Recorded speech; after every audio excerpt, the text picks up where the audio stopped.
Thank you. Okay, I want to try and be as respectful of your time as I possibly can. So let's crack on with what we're doing today.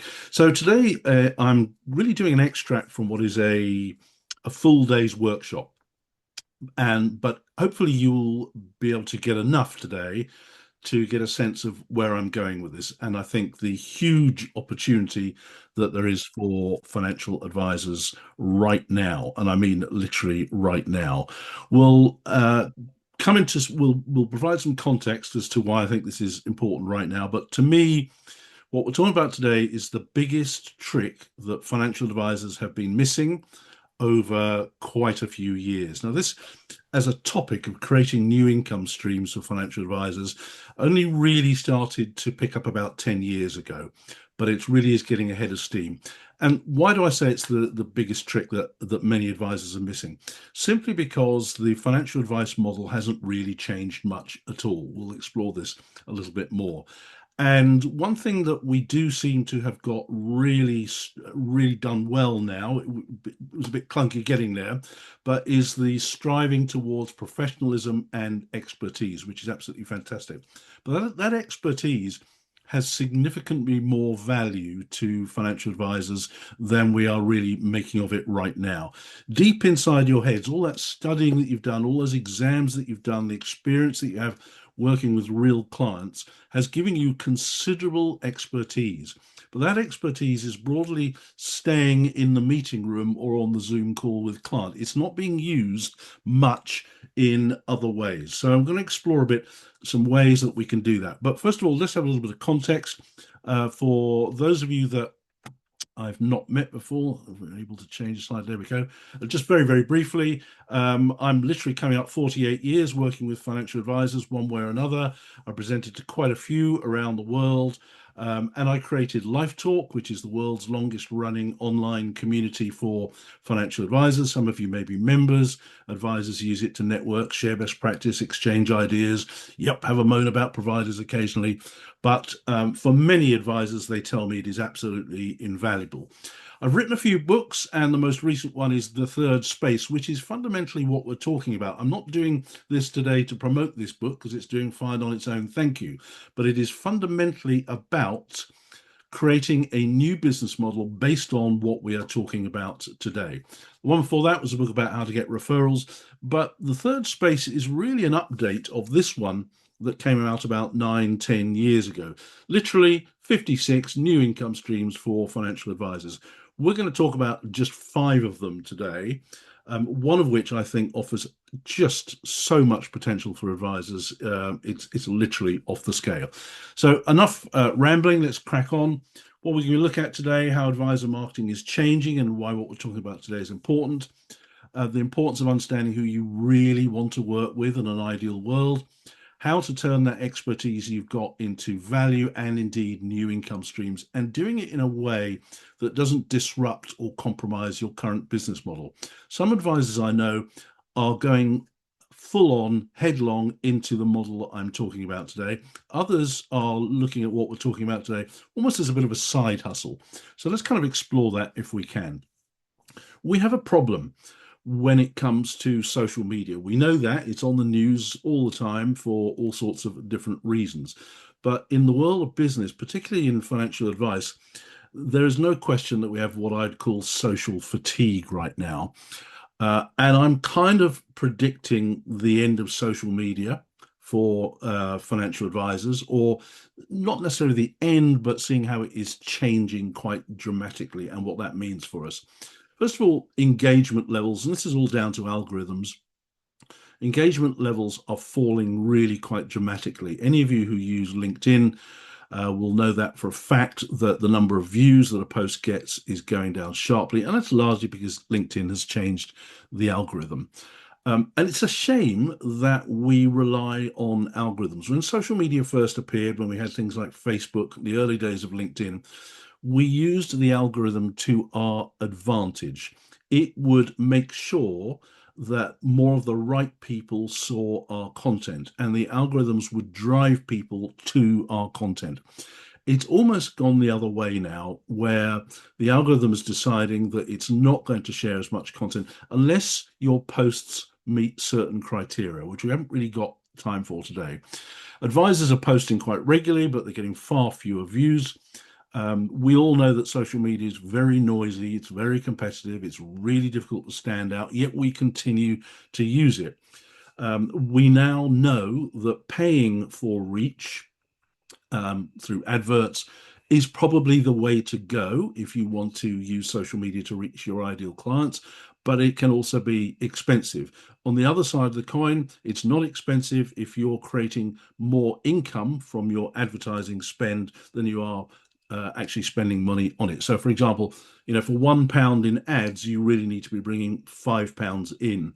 And for most financial advisors, that's simply not happening at all. And what's more, we don't own our connections on LinkedIn. So I'm coming up, I think it's about 18,000 followers on LinkedIn, which sounds a nice metric, but in reality, it's of no value to me whatsoever. Yes, it gives me the potential to reach more people with what I post on LinkedIn, but I'd much rather have 18,000 email addresses. Thank you very much. And owning your connections is something that we really need to be thinking about quite a lot more. So perhaps a move back towards email newsletters where we own an email address and we can use that in a variety of different ways. Now, there will be people in our profession and not in our profession who will be telling you that this is how we should be marketing ourselves as financial advice professionals. In short, they're saying we should be posting content pretty well everywhere all of the time. Now, back in the early days of social media, that was probably the case. But we've all matured quite a lot more now, and we realize that this really is simply not sustainable. All we're doing is adding to the noise of the internet, where really what we should be thinking about doing is, yes, post content, and I have a problem with the word content, which I'll come on to in a minute. We should be posting content really where our ideal dream clients are hanging out. And to be really quite honest, before we had the internet, financial advisors were a lot more proactive. But since the internet, we've kind of fallen into this trap that we believe that visibility equals marketing. To some extent, yes, but mostly no. We're confusing posting with positioning. We are replacing relationships with reach. We all know that relationships are so much more powerful. We assumed that having a website meant we were going to be found. And as soon as financial advisors were able to have websites, and I was there when it was happening, it was like on the to-do list, get a website, tick, job done. I'm now in the world of e-commerce. And that simply is not the case at all. We were chasing clicks and followers instead of chasing conversations. We forget that trust still needs real human effort as well. So the internet's made us a bit lazy. Now, what smart financial advisors are increasingly doing is using this as a kind of marketing strategy. Number one, know who your absolute ideal dream client is. That above all else. Now, whenever I speak at a conference, one of the first things I do is ask anybody in the room, put your hand up if you have got written down your ideal dream client. And out of a room of 200 people, I get maybe one, maybe two people can actually do that. We should go where those ideal dream clients hang out. So if your ideal dream clients are, for sake of argument, dentists nearing retirement, they will be probably hanging out at trade shows. They'll be hanging out at shows or conferences where people teach them how to sell their business. If you work with dentists, you'll know what podcasts they like to listen to, and so on and so forth. You know what trade magazines and that's really where you should be doing your marketing. We should be giving personalized educational content. I said we're going to talk about the word content in a minute. In other words, personalize our marketing to them. And once we've done that, funnel people to even more value and where we collect data. So this is exactly what I do. My ideal clients are financial advisors and financial planners. I go where they are. In fact, I set up something called Life Talk so that I give them somewhere to go. But I know that they also go to conferences and events and industry events as well. So I go there as well. Give personalized educational content. So let me give you a practical example of that. One of the things I do is LinkedIn consultancy. And whenever a financial advisor looks at my LinkedIn profile or they want to connect with me or we've got some sort of conversation going, one of the things I will introduce into that conversation is a question along the lines of, "Hey, Mary, great to find you here on LinkedIn. Just out of interest, does it work for you? How effective is LinkedIn for you?" And most financial advisors go, "Well, it's okay. Too many recruiters," that sort of thing. So I say to them, "Well, why don't we do a quick audit of your LinkedIn profile? Take my LinkedIn health check. It's a quiz, it's a scorecard. It's got a few questions, and they answer the questions, and it gives them a score and it gives them a freebie at the end of the day." Now, when I point people to my LinkedIn health check, LinkedIn scorecard, I get, I would argue, 97, 98% conversion rate with that.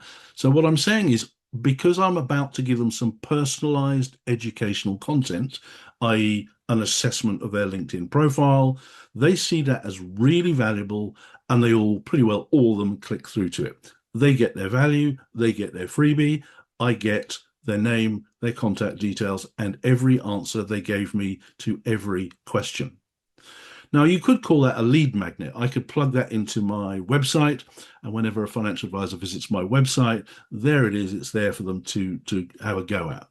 Now, I'm starting to see more and more financial advisors following this simple strategy. Know your ideal client, go where they are. That means go in person, physically, but also go digitally as well. Give them some personalized educational content, perhaps an e-guide, retirement planning for dentists, something like that. Funnel them to somewhere where they can get more value, like another freebie or something like that, or more in-depth value, and collect the data and use that data. Now, does that work?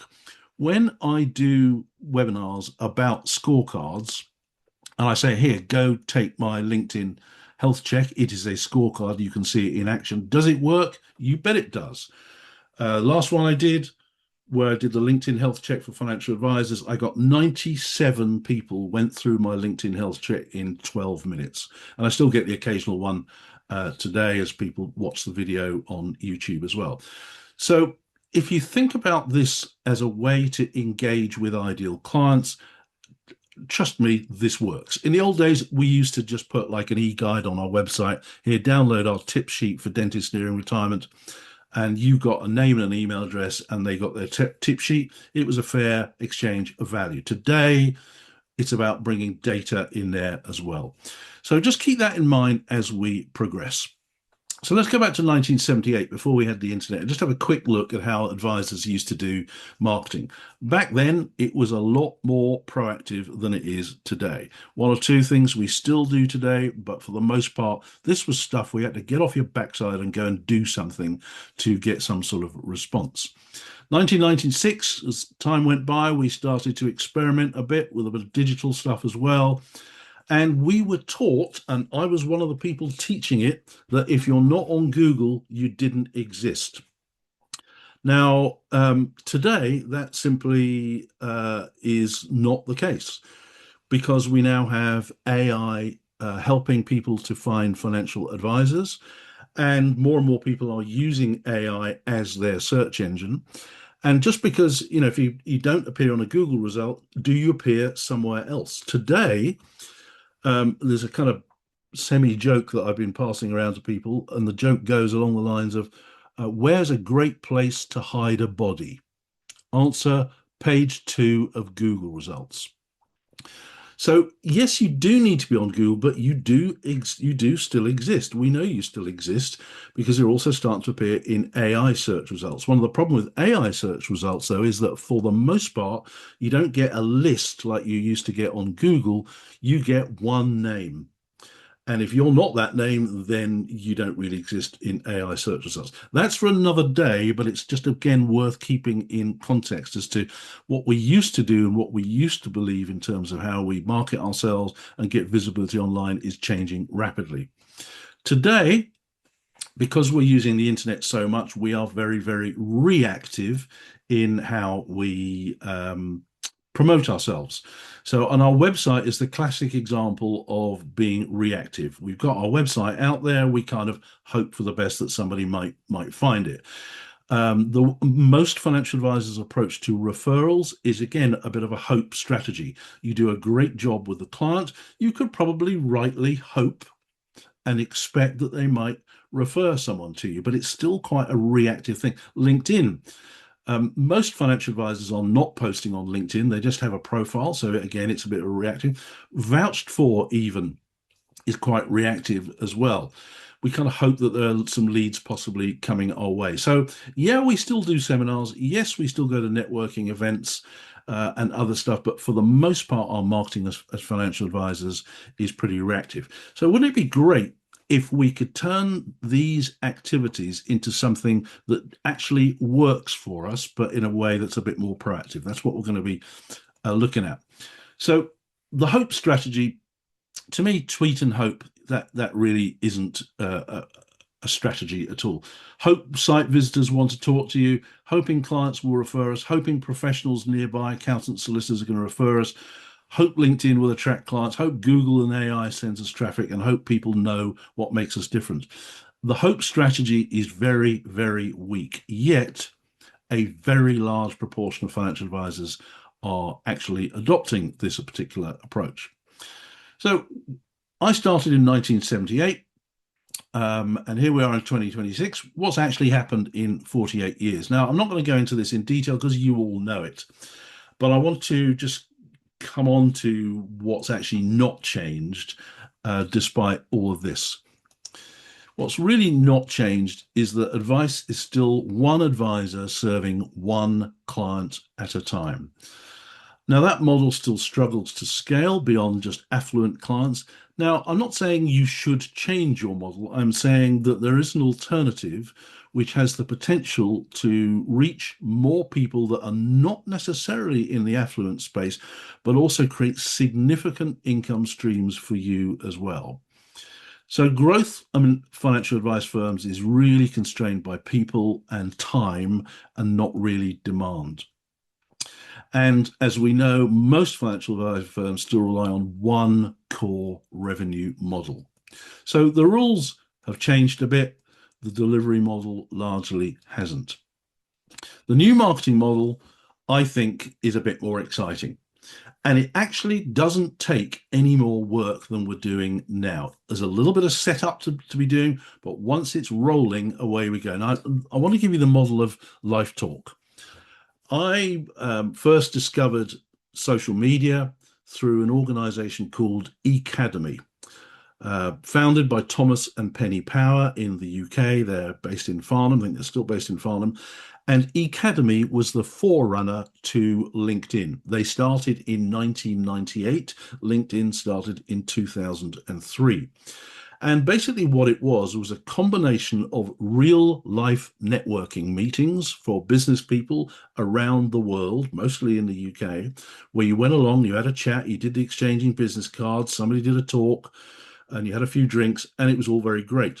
But the clever thing about Ecademy was you could meet someone in real life, then you could go and look them up on the online version of Ecademy, say, hey, great to meet you today, Mike. Let's connect here online. And that's what I wanted to create with Life Talk. And it started as a group on Ecademy, just like LinkedIn has groups.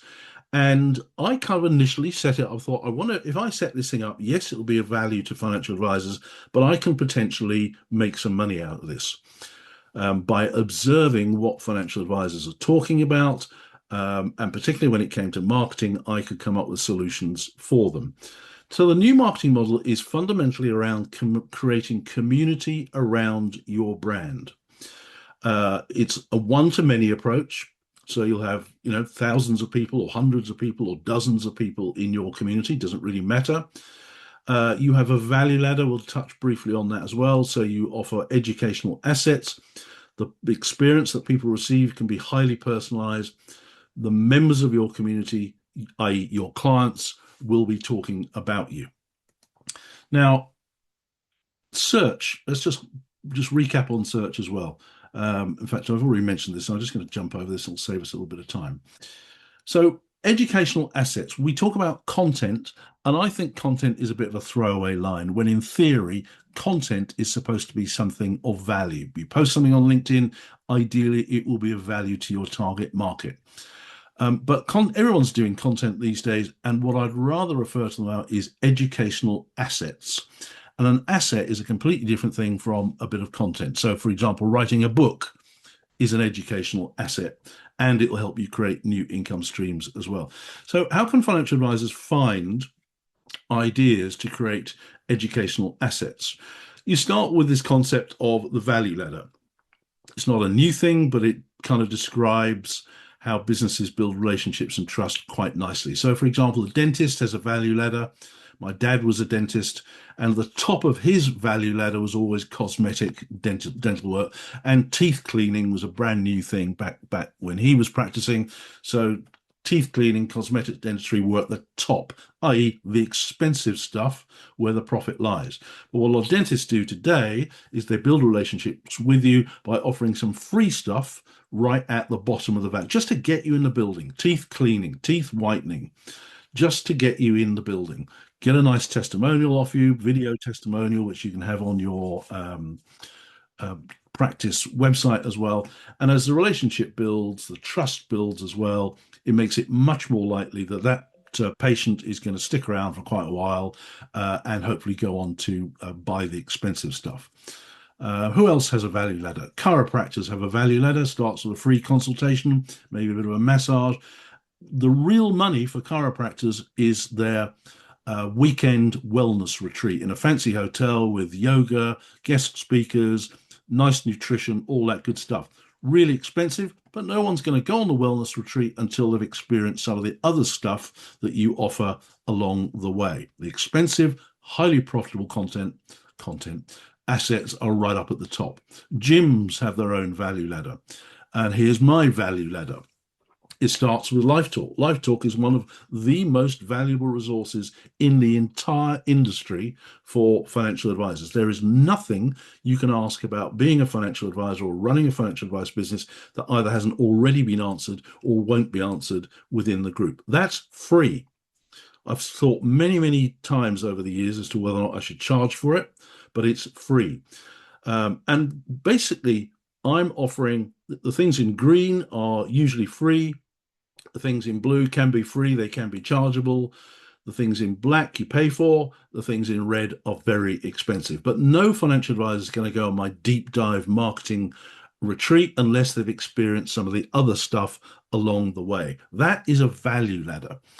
Now, the question is, what's on your value ladder as a financial advisor? Now, most financial advisors don't have anything on their value ladder. They might have an e-guide, they might have something free that people can do. Increasingly, we're seeing more advisors offering scorecards on their website. Now, I'm not suggesting that you have all of these on your value ladder as a financial advisor by any stretch of the imagination, but you could quite easily come up with 3 or 4 or something from that list that suits you.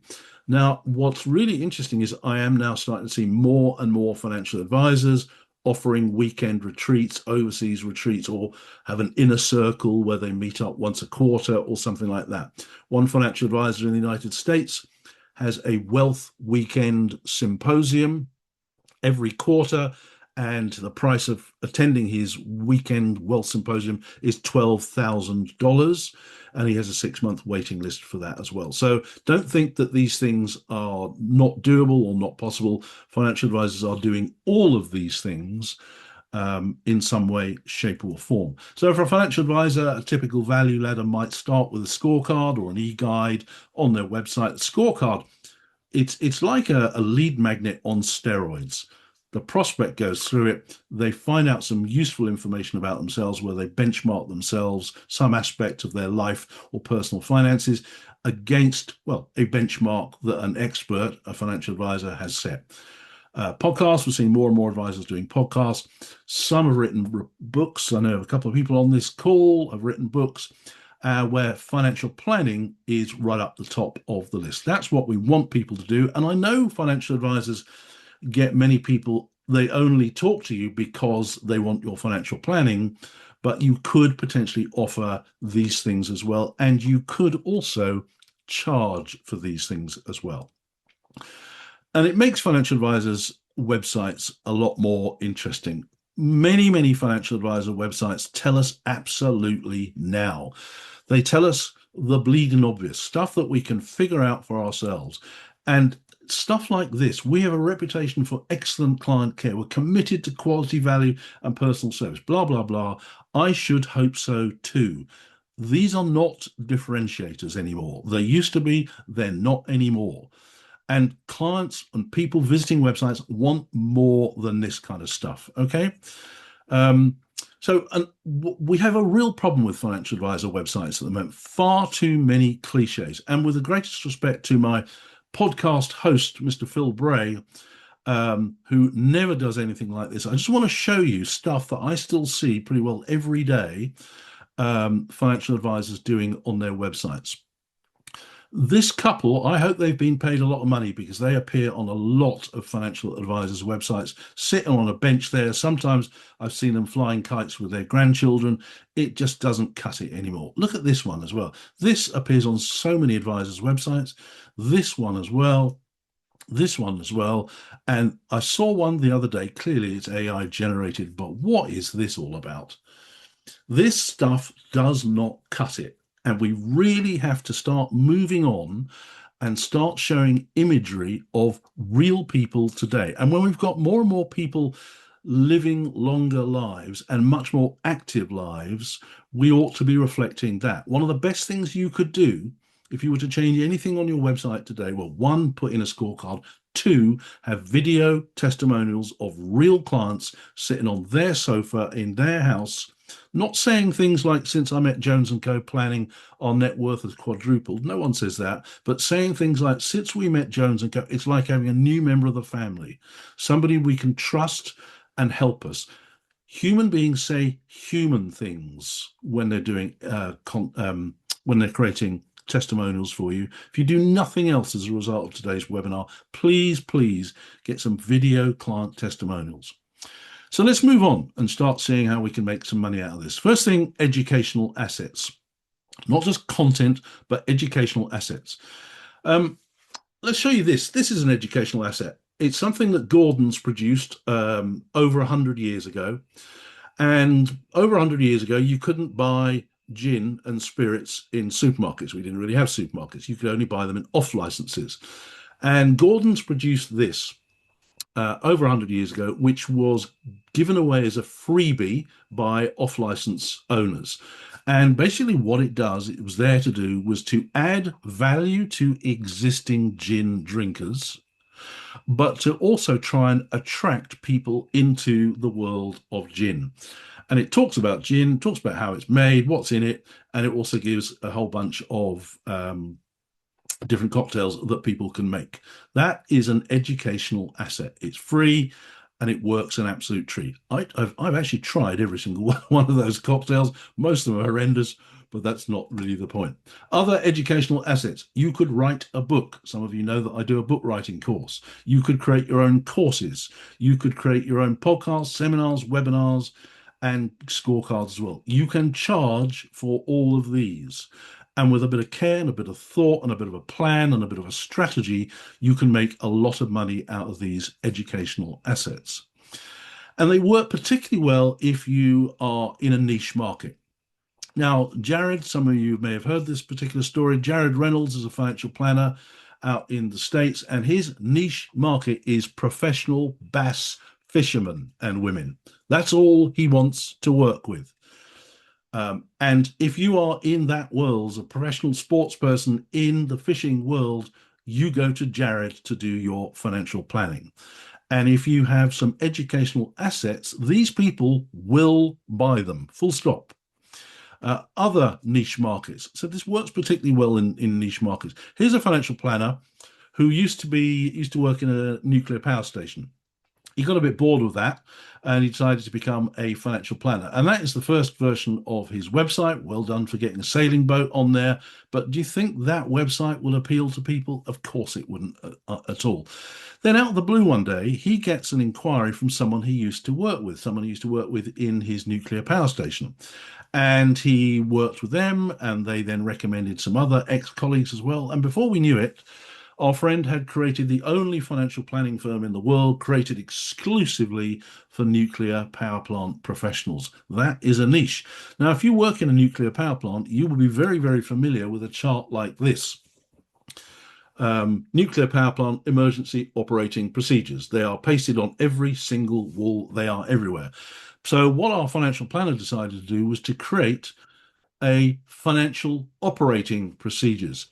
So it's about personal finance, but it's modeled on something that the clients will already recognize and understand. And the financial planner concerned, Ryan Townsley, rebranded the operating procedures, called them financial operating procedures. Clients love it. They chuckle at it, but they also remember it. He could also sell it as well as giving it away to people. He could actually sell it. There is a lot of money to be made out of our expertise, ladies and gentlemen, but we just need to have a way to help us to uncover it quickly and easily and make money out of it, and potentially reach many people who don't traditionally go to financial advisors. Now, we won't go into details of that. You all know why lots of people don't go to financial advisors. A lot of financial advisors don't want everybody who's out there. You want a particular marketplace. And we have this thing called the advice gap. And again, we don't need to go in this. We know there's a shortage of advisors. Most advisors aren't focusing on that market, but the opportunity is absolutely colossal.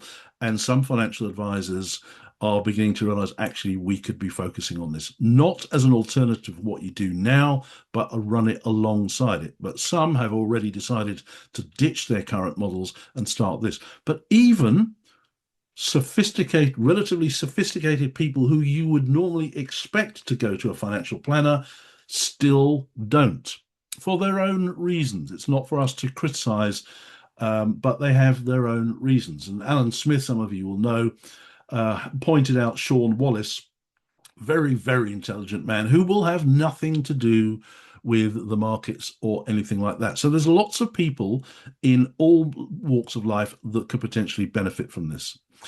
So the 5 top new income streams for advisors are: 1, create community around your brand, which we'll talk about in a minute; educational programs, courses, and assets that people purchase, hand over their credit card for; seminars, workshops, and events. Most financial advisors put seminars on as a lead gen tool, where there are more and more beginning to realize actually this is a phenomenal new income stream as well. Creating your own mastermind or even your own networking group. One of the things I quite often see in life talk these days, particularly from younger advisors, is I've just gone out on my own. How do I go about getting new clients? And most of the answers usually revolve around networking. I'm now seeing financial advisors starting their own networking groups within their own local communities as well. And one financial planner I know has recently, his networking group that he started, which is 3 or 4 people in Essex, grew and grew and grew, and he's now sold it to a larger organization. And we're also seeing AI-powered expertise products as well. So let's just progress on. All of these come about as a result of the expertise, experience, and value that you already have. So here's Matt Warren.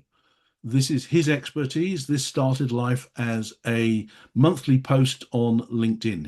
He has a newsletter on LinkedIn, and this is how he started. And you know, it is fair to say that in the United States and certain parts of the United States, if you've not written a book, a lot of clients will be wondering, well, you can't be much good. Now, I know that's a bit of a broad brush, but that is the attitude that some people actually take. Other signature assets that you could create: Tim Jenkins is an expert on complaints handling for financial advisors. Damien is an expert on financial planning and divorce. Gretchen is an award-winning financial planner in the UK. This is basically a workbook. It's a journal. And this is how she's getting her expertise out there. Mike Legasic, he's written 3 books: Mind Over Markets, his most recent book, The Art of Storytelling for Financial Advisors. But I don't know if any of you were on LinkedIn yesterday, but he started to unveil his new AI tool that he's created, which is an AI that writes a letter to you from your future self. what an amazing piece of financial planning software that is. And it analyzes your attitude to money, your behavior around money, and then it writes a letter to you from you in the future. And the amount of interest in this is just going off the scale. So Mike is using his expertise in behavioral finance. Tasks and information, not financial planning. I don't know what that's all about. Personalized financial advice and behavior analysis. It's best to consult a certified financial advisor who can offer tailored guidance suited to your needs. Sounds great. I don't know where that's coming from, but there you go. And so he is taking his expertise around behavioral finance and he's turned it into something that he will be selling in due course. Ravi's written a book about legacy planning, and we probably know of Pete Matthews' book as well. And I could go on and on with all the different books that people have written, but these are assets, and assets are much, much more powerful potentially when it comes to creating income. So let's look at the big one. And boy, this opportunity is huge. Building community around your brand. When you do that, you are building a business asset that can scale phenomenally. By putting, and when I say building community, think Life Talk. Think of a Facebook group with all your clients, all your prospects, all your professional introducers, everyone you know in that group, talking about personal finance. Now, when I first started Life Talk, it was a bit like me shouting into an empty aircraft hangar. We had about 4 people. So all the content in the group was just me putting stuff in there. But as the group grew, we began to see what happens in all communities when they really start to kick off, is where the members all start talking to each other, asking each other questions, sharing best practice. And that's what begins to happen. And when you see your members of your group chatting to one another, you start picking up all kinds of really interesting and useful information. Between meetings, I don't know how often each of you sees clients, and I know annual reviews are being talked about, the frequency, but trust me when I say that if you are visible more often than just once a year, you'll get more referrals. It is simple as that. So you stay visible between meetings, you create more referrals and introductions, you build far more deeper trust, and your entire business ecosystem can join. Literally everyone you know, clients, prospects, introducers, friends. And it has the potential to create a very large new income stream. We'll talk about that in a minute or two. You can use a variety of different platforms to do this. We started on Life Talk on Facebook. 20 years later, I wish we hadn't used Facebook, because Facebook still has an algorithm telling you guys what to look at. I can post every minute of every day, and I know for a fact that if Facebook doesn't think you'll find it interesting, it won't show it to you.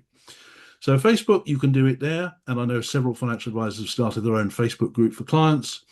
Pete Matthew has his own Meaningful Money community on Facebook. It's got about 20,000 people in it.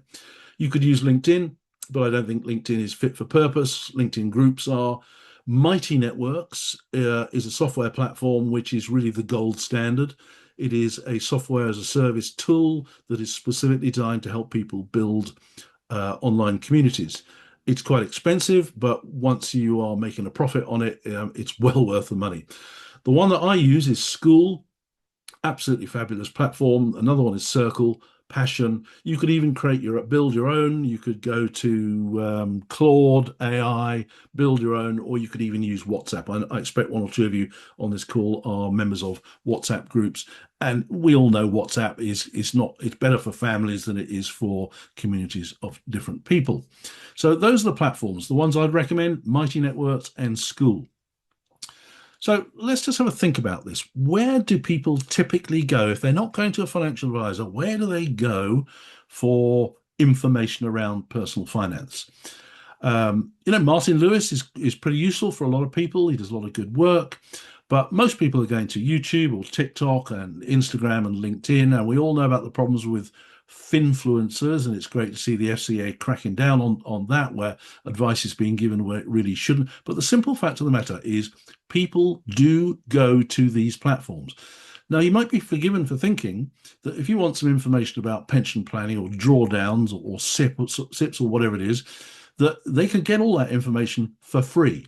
They run the risk that that free information is not accurate. I'm sure you've all seen examples of that. But people are willing to pay even if they don't go to a financial advisor. So let's look at a website like Udemy. Udemy is a website for courses, most of which are chargeable. Now, last time I looked, I typed pensions into the search on Udemy, and I found 126 online courses related to pensions. You can see the numbers yourself. 6,000 on investment planning, and once it gets over 10,000, they don't even bother to count. So there are lots and lots of courses, but people are paying for these courses because they can, or they want to, or because they feel they're going to get more expert advice by paying. So let's just have a look at some of them. Some are US based, some are UK based. Top one, complete personal finance course. Save, protect, make more, $14.99. This one's bringing in at last look 165 grand. And look at that, £14.99. And look here, 11,000 almost 5-star ratings. That means 11,000 people at least have been through this course. Financial planning for families, $14.99, 22 people. They get high ratings. Pay off debt, 54 people. Oops. What else we got here? Personal finance, learn how to plan your personal finances, £15. 400 people have been through it. Complete personal finance course, £15. 300 people have been through it. These were all created without AI, before AI came along. So somebody, yeah, you've got to put a little bit of effort in initially. Personal finance masterclass brought in 52 grand. This one's brought in over 500,000. Investing for beginners, 1,400 people, $11.99. So you can see straight away that we have got another model that people are willing to pay for. And this is the interesting perception. We think that many people in the so-called advice gap want stuff free, but actually many of them are actually willing to pay on their kind of terms. What else have we got? So here's one that's done by a financial planning, personal finance. It had almost 3 million views. Now, they might have picked up a few clients out of it, but that could be a chargeable course. And if you're getting that sort of number of views, fantastic. But it's probably got that number of views because it is free. My argument is that we should be taking the expertise we've got as financial planners and selling it to people. So how do we make the money out of our community?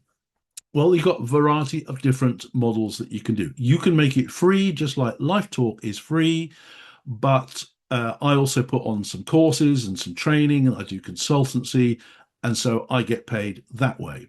There's also the freemium model, which many of you might be familiar with, which is essentially it's free to join, but there's chargeable stuff within, like courses. Or there's a subscription model, and we'll show you some of those in a minute, or you can do it in chargeable tiers. It's your community. You decide what you think will work for you. Once you've started as a free community, it doesn't mean you can't change to any of the others. And what a lot of people do is they will start on a subscription model and they will flip to this, the freemium model as well. So you pay your money, you take your choice.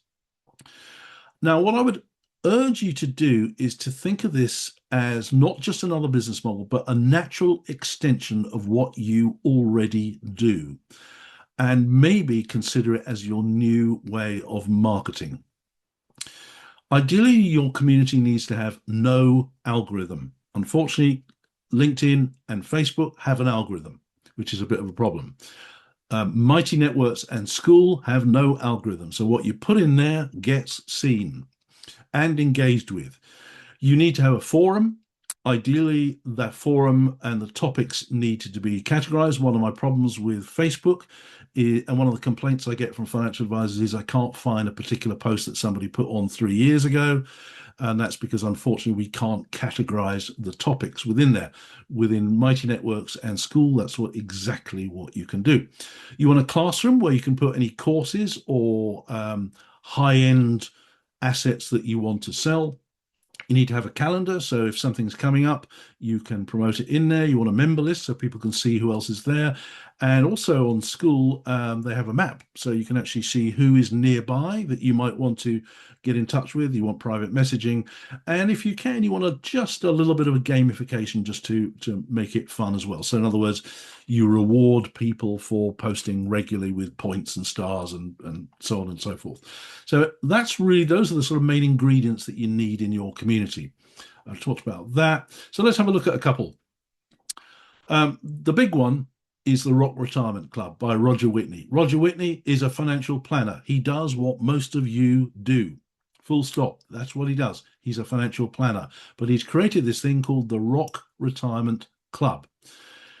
It has a website homepage, build the confidence to rock retirement, gain the knowledge and support you need to create a great retirement.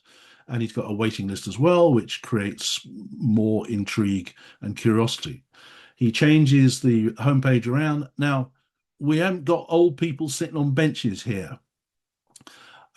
And I'm not having a go at old people sitting on benches. I'm saying for many, many financial planners, we do really need to think about how we present ourselves and we present our proposition to consumers who are out there. They look a fun, nice couple. They probably do sports, yoga, and they get about a lot. They've got a picture of their team. What does Phil Bray always bang on about on whenever he's talking about? Get pictures of your team on your homepage. So for the homepage for the Rock Retirement Club, he's got his team so that when people join, they can see the people behind the community. And he does a bit about himself. He's got a link to his LinkedIn profile as well. There's nothing he does that's any different from any financial planner in the UK. He's just got this extra layer, the icing on the cake. And the icing on the cake is the community that he runs. And look what he says. Create a compelling vision of your retirement. Develop your personal retirement plan. Discover what you can afford to do. Allocate your assets. Make decisions about health insurance. Identify risks and opportunities. Conversations about life. Now, doesn't that all ring a bell? Isn't that what financial planners do here in the UK? All we're doing is we're taking that and we're repeating it online as well. He's got a bit of a video going on as well, which is really nice. And also on the page for his site, it's got what goes on. So they teach people in the group about retirement, access to the team, access to tools. I think he's even got like a cash flow modeling light tool within there, a private clubhouse, don't know what goes on in there, live workshops. So they actually also have live events around the US as well, and access to the team. He publishes stats, which I find absolutely fascinating about his membership. So there's the gender split, 86% married, average age 62, percentage of different generations, 91% believe the glass is half full, average planned retirement age, and of their membership, just under half are already retired. Some are about to retire in a few years' time, and so on and so forth. So that's useful data for him. And he could create other products, services, and courses related to that data. He updated it recently, which says pretty well similar. Same average age, 53% are retired last year. How people spend their money and what their net worth is. Only half have a pension. So he can educate people about pensions, and the people who are right for him will step forward. Pete Matthew does a podcast which gets seen by millions of people, but only the right people for him seem to step forward when they want. They don't ask him questions about, am I being ripped off on my credit card charges and stuff like that. Look at this. Quarter of the members of the group have a financial advisor. The remainder have now got a financial advisor because they're members of his group. That is really, really interesting. It says to me, people are interested in retirement, how they're going to fund it, how they're going to prepare for it, and how they're going to live it. And they're prepared and they want the information from somebody who's an expert. Yet only a quarter of them have actually got a financial advisor already. That says to me that's a huge opportunity. How people spend their money. Are you incorporating the following into your retirement plan? Useful information for him. What do people say about it? It's given me confidence to approach and live retirement. They do some fun stuff as well. Which Cheers character are you? And they publish that. It's just fun. Personal finance doesn't need to be hard going. He asks people what your favorite form of exercise is. They ask people, where do you like to go on holiday? And he gets useful data from this. And this is all from chit chat in the group. He's got a map which shows where people live. And if you live in Nebraska, you can click on Nebraska and it will show you the 9 other people, the 8 other people who are also in Nebraska as well. Interestingly, whilst most of them are in the US, he's also got members around the world. Maybe they are Americans who are living in these countries as well. So this brings your client base and indeed your prospects, someone who's not a client but might be a client one day, they can all join and it brings it to life. They don't just exist on a spreadsheet. What does he charge? Actually, he's put his price up. It's now $899 a year. And as I said, he's got a waiting list for that as well. The strategy within the community is it's not just all chit chat about anything and anything. They have specific themes where they introduce discussions around, you can see them for yourself, different aspects of financial planning and personal finances each a year. And then they break that down into a weekly calendar as well. So there's usually something going on. There's a theme to the month and there's something going on during the week as well. What do people say? They just love it, basically, to cut a long story short. The club has given me a sense of community as opposed to buying a service. That's unique and nice. Help me relax and enjoy retirement. Clubs help me to connect with people I would have never met. I joined thinking I was just going to double check my financial plan for retirement. The club has great discussions on everything related to retirement. How much is he making from this? Over $1 million a year from subscriptions alone. That's before people have bought any courses, been to any events, done any real life financial planning with him. I cannot think of a financial planner in the UK who couldn't do this. Yes, you start really small. You go to 3 or 4 clients and say, look, this is something I'm going to do. I'd love you to be one of our founder members, blah, blah, blah. And away you go. This thing, you can build it in a week, but it's a thing that's living and breathing and growing. Just a couple of other examples because I'm conscious of time. Here's another one called Wealth Without Wall Street. Community centered again, focus on financial freedom outside the stock market. They've got 8,500 members. They're going for 10. They started on Facebook and they moved to Mighty Network, started with paid and then went to the freemium model. They get courses, Q&As, expert guest sessions. They got their own app and they've got a bit of an ethos going on there as well. The app and the website looks really nice. Change the direction of your future with certainty. And just get a sense of what the homepage looks like inside. You will all get a copy of the slides, don't worry, because I know I'm going through fairly quickly. All sorts of different content within there. We've got our topics, we've got our events, we've got our groups and courses, and they've got a scorecard built into the thing as well. And it all looks very nice. Here's another one, Washington Wealth Breakthrough. This is on the school platform. His is fairly new. They've only got 19 members, but that's bringing in 19 grand a year. Again, you can do it in a variety of different ways. This is their homepage. You get Q&A calls, you get video courses, tools, checklists, and guides. So you can see this isn't going to happen overnight, but some of this content you may already have. It could be repurposed, rebuilt, put into your community as well. Educational only. It's not financial advice. Another one, Retirement Loop. Much the same sort of approach. Gets the most out of your retirement. Couple sitting on the chairs. Inside, we've got a module, financial projections, mindsets.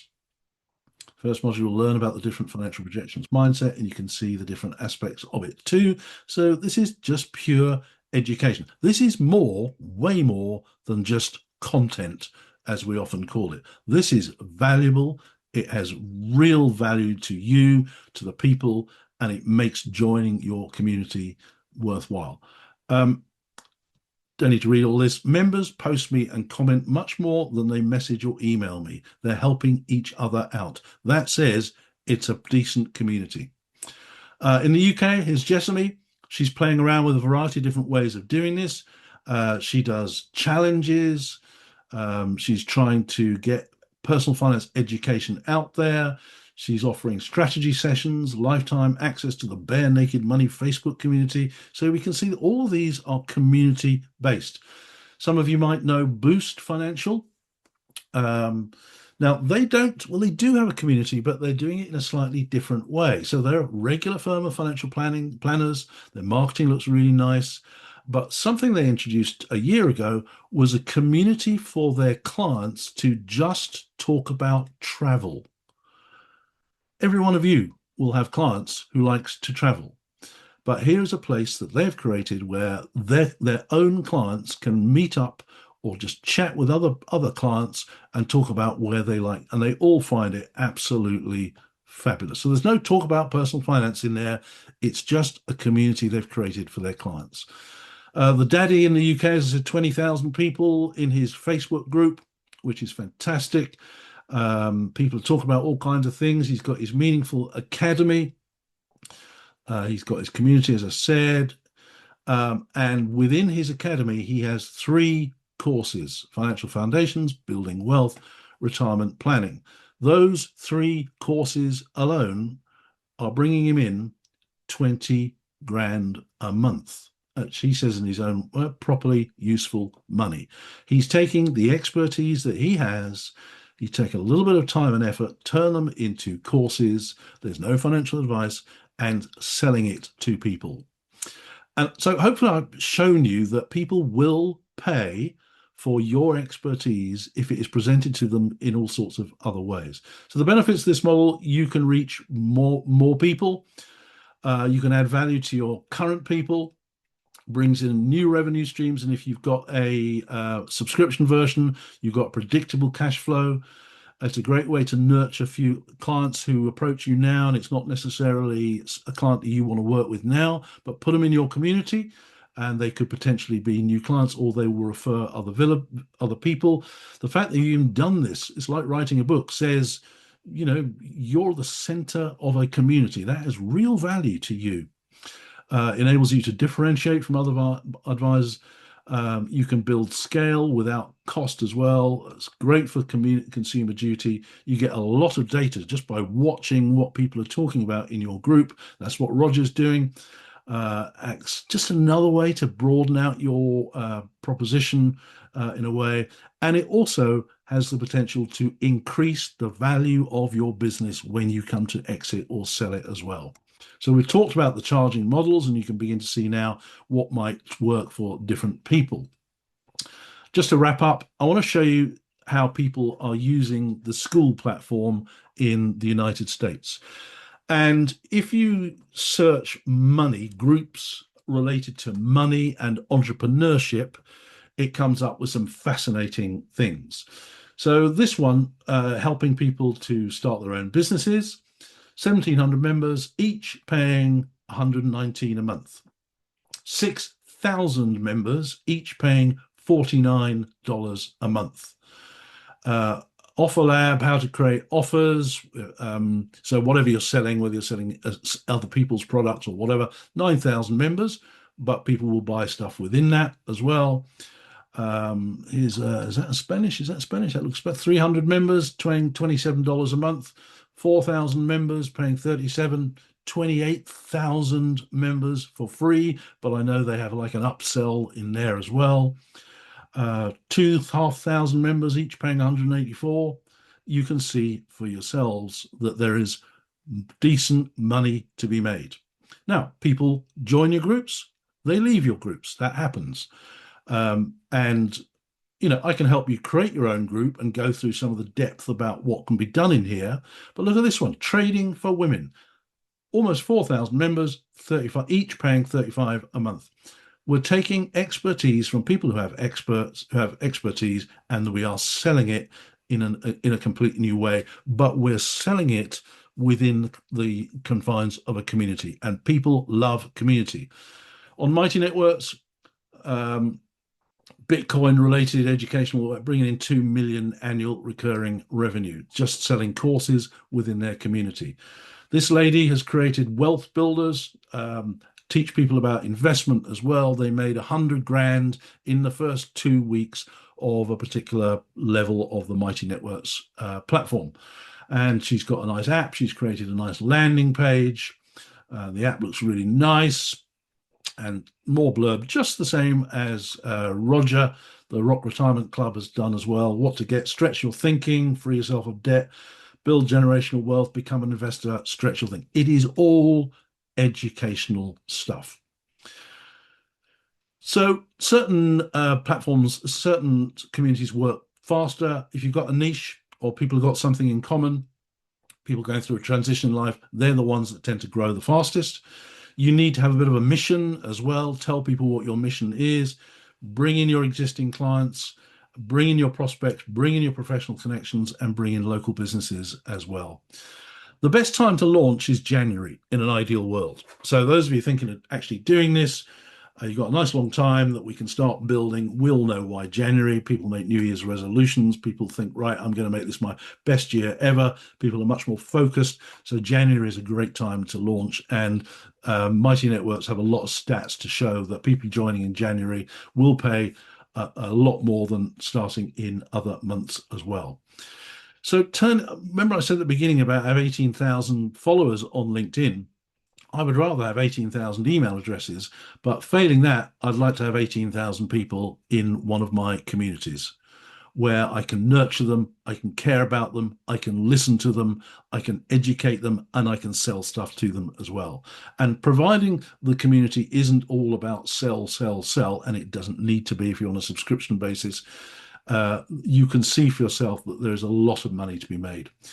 Some of you already joined it. I've just started a new community. This is my big new passion, is helping financial advisors to come up with new income streams. And I've created a community on School called New Income Streams for Financial Advisors. It does what it says on the tin. We show you how to create these things. We show you what content works well. We show you all the different ways to make money from it. Because I really fundamentally believe that as a profession, we need a bit of a remix. If you're happy in the way your business runs right now and the model you have, that's absolutely fine. No one's going to say you have to do this. What I'm saying is there are alternatives and ways to reach the millions of people who are out there who will pay for information. No, I'm not saying pay for advice. They will pay for information. If somebody joins your group and they're paying at $9 a month or 12 quid or £100 a month, whatever it is, they may in due course want your full fat financial planning service as well. When you join the group, I'll give you a free copy of that original book. It's got 56 different income streams, and you'll get that as well. And that is the URL for you to join if you would like to join, or just do that as well. I will make sure you get a copy of the slides and a copy of this video as well. And just to finish off, our profession is changing. No question at all. The world is changing. Financial planning is beginning to evolve. What I just love about the world of financial planning now is the focus is so much on the people, what they're hoping for, their dreams, what they didn't get to do. With just the money side of it is the sort of architecture and the scaffolding that holds it all up. So yeah, financial planning is evolving. What I hope I've shown you today is there's another way and a really exciting opportunity to reach more people who you might not otherwise have gone for. So we're done. I would imagine that you're feeling a little bit like this, which is fair enough. If you've got any questions for me, please do get in touch. I would love to hear from you, and we can talk about this further. But, you know, I'd love you to join that new group, even if you're just mildly interested in how you could potentially use this approach. Please do join the group, and I'd love to have you there. So unless we've got any questions here and now, right now, I'm going to let you go. Well, good? Fabulous. So thanks very much, everybody. Nice to see you. Really appreciate you coming along today, and I hope you found something that could be useful for you. Take care and see you soon. Bye. Bye, Phil.